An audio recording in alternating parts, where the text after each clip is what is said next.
Hello students, welcome to BioSmart Academy YouTube channel.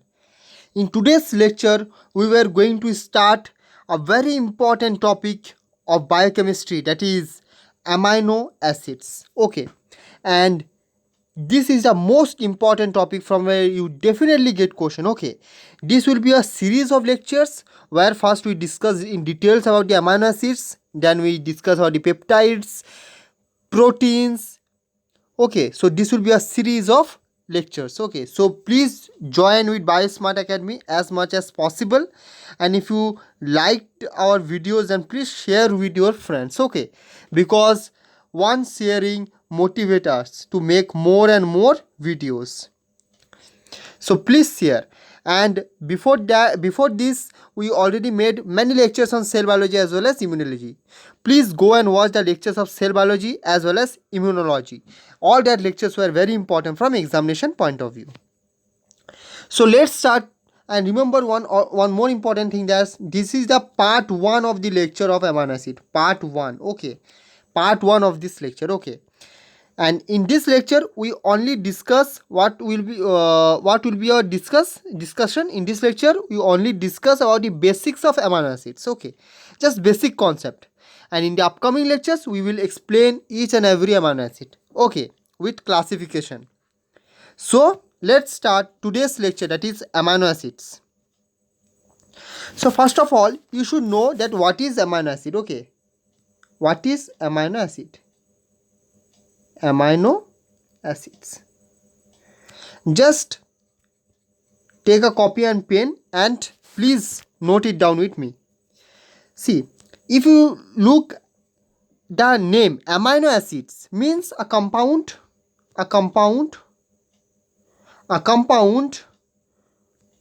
which contain an amino group as well as an acid group. A compound which contain an amino group and acid group are known as amino acids. Okay, so this will be the simple definition. Another definition is that this is the building block of protein. Okay, that is through amino acid proteins are basically formed. This is the building block of protein. Okay, that is through amino acid proteins are formed. When many amino acids are joined together, then we get a material, that is protein. Clear? It means if we consider amino acid as a monomer, then protein will be what? Protein will be polymer. Protein will be what? Polymer. Okay. It means many amino acids like this are joined, and it form a structure that is known as protein.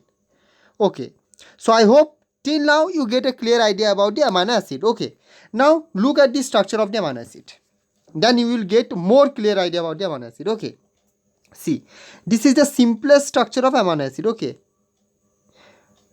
please take a copy and pen, please note it down, then only you get a clear idea. Okay, so this is the structure of amino acid. If you look at the structure, one acid group is present, one amino group is present, along with hydrogen, carbon and R group is present. Okay, clear? So this is a simple structure of amino acid. Okay, so what is this R group? First start with this. What is this R group? This R group is side chain. And depending upon this R group, the classification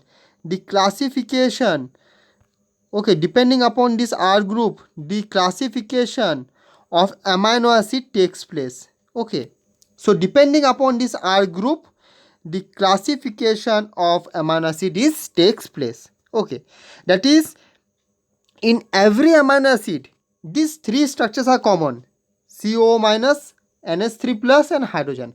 Only the R group is basically changed. And that's why this R group is become very important. Because of this R group, amino acid are basically classified. Okay, and this R group is known as side chain. Clear? Next, this is C alpha, that is, this carbon is known as alpha carbon. Okay, this carbon is known as what? Alpha carbon. Why this carbon is known as alpha carbon? This carbon is known as alpha carbon because with this carbon the primary functional group, that is COO minus, is attached. Okay, this carbon is known as alpha carbon because with this carbon the primary functional group, that is COO minus, is attached. That's why it is known as alpha carbon. Okay, clear? Now, so this is the structure of amino acid. This is the side chain, this is the alpha carbon, this is the amino, this is the primary functional group. That's why it is known as alpha carbon, and this is a hydrogen. Okay, clear? Now, if you look at the structure of all 20 amino acid, when I teach you, you will find out there. So in all 20 amino acids, note it down, in all 20 amino acids, the functional group is attached with alpha carbon. The functional group are attached,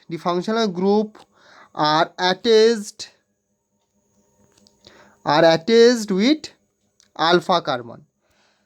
Okay, so in all 20 amino acids,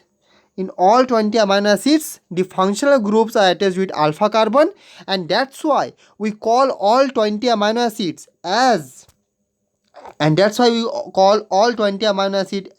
alpha amino acids. Okay, alpha amino acids. Clear?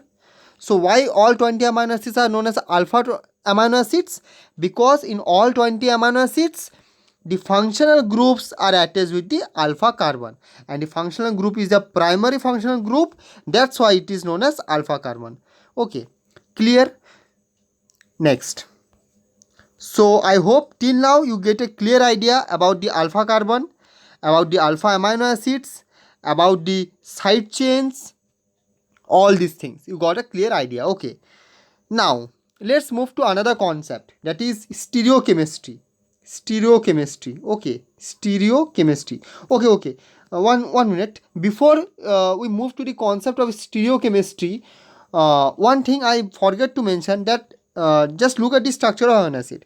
In this structure, you will find that with carbon, 4 different hands are present. This is one hand, this is second hand, this is third hand, and this is fourth hand. And in all the 4 hands, 4 different elements are present. In one hand hydrogen, in another R group, that is side chain, in another amino group, and in another carboxyl group. It means what? This carbon is known as chiral carbon. Clear? Note it down. So what is chiral carbon?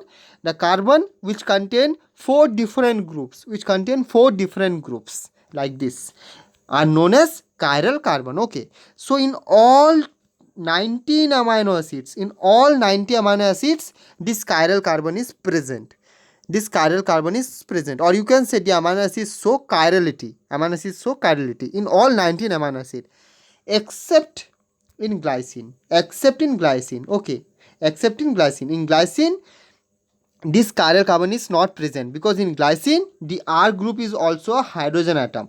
So this hydrogen and this hydrogen atom, that is R group of glycine, became common, and that's why it is achiral in nature. That's why glycine is achiral in nature.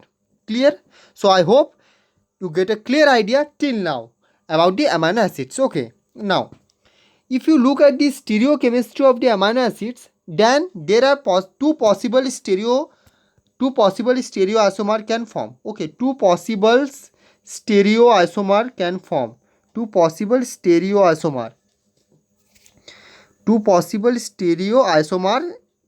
Okay, what are these two possible stereoisomer? One is enantiomer. Note it down. One is enantiomer and one is optical activity. Okay, one is optical activity. So these are the two possible stereoisomer that can be found in amino acid. One is enantiomer and one is optical activity. Okay, so first look at the concept of enantiomer. Okay, so before this, remember one thing. Enantiomer is again classified into two types. One is capital D form, one is capital L form. Clear? And optical activity again classified into two types. One is small d form, one is small l form. So enantiomer classified into capital D form and capital L form, and optical activity classified into small d form and small l form. Clear? Now look at the structure of enantiomer. then you will get the clear idea about the enantiomer. See, this is the structure of enantiomer. So this is the structure of alanine, that is L-alanine. Okay, that is the L form of enantiomer. Clear? So in alanine, the side chain is CH3. Okay, now in case of L-alanine, the amino group is present towards the left side. That's why L-alanine. L for left alanine. Okay, so by this way you can remember it. Okay, so L enantiomer, that is in which the amino group is present in the left side. Okay, clear? While in case of D-alanine, the amino group is present towards the right side, that is the enantiomer. Clear? So I hope that you get a clear idea about the enantiomer. Okay, now note one point, that L amino acids are the most occurring amino acid in nature, most occurring, that is in protein, that is all amino acid that is present is basically L form of amino acid. Okay, D form of amino acid are basically found very rare, and D form of amino acid are basically present in where? D form of amino acid are basically present in some gram positive bacteria, for example Staphylococcus aureus. Note it down. Okay, so D amino acid are present in some gram positive bacteria, and this D form of amino acid is basically very rare in nature, and it is present in some gram positive bacteria, for example Staphylococcus aureus. Okay, while L amino acid are found mostly in nature. So this is about the L and D form of the enantiomer. Okay, now look at the optical activity. Okay, so what is optical activity? It means rotation. Okay, it means rotation. Okay, so if we put a unpolarized light, so this is an unpolarized light. Okay, this is a structure of unpolarized light. Clear? This is a structure of unpolarized light, and when we pass this unpolarized light through a polarizer, okay, so this is an unpolarized light, this is unpolarized light. Okay, clear? And this is a polarizer, okay, so when unpolarized light pass through a polarizer, then it form a polarized light. This is a polarized light. Okay, this is a polarized light. Okay, so when unpolarized light pass through a polarizer, it form plane polarized light. This is a plane polarized light. Okay, this is a plane polarized light, and when this plane polarized light is passed through a solution, then one solution give rise to D form.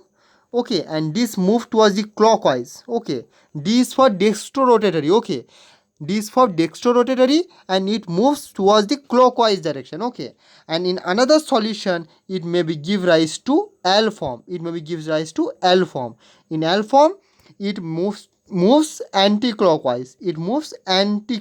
Okay, that is levorotatory. Okay, so this is the optical activity. Okay, I will take one special class for optical activity in the upcoming lectures. Okay, so till now I hope that you get a clear idea about the amino acids, about the alpha amino acid, what about the alpha carbon, about the stereochemistry of the amino acid, that is enantiomer, and the optical activity. Okay, so students, this lecture is now I will going to end this lecture. In my next lecture I will discuss about the classification system of the amino acid. Okay, I will discuss about the classification. Okay,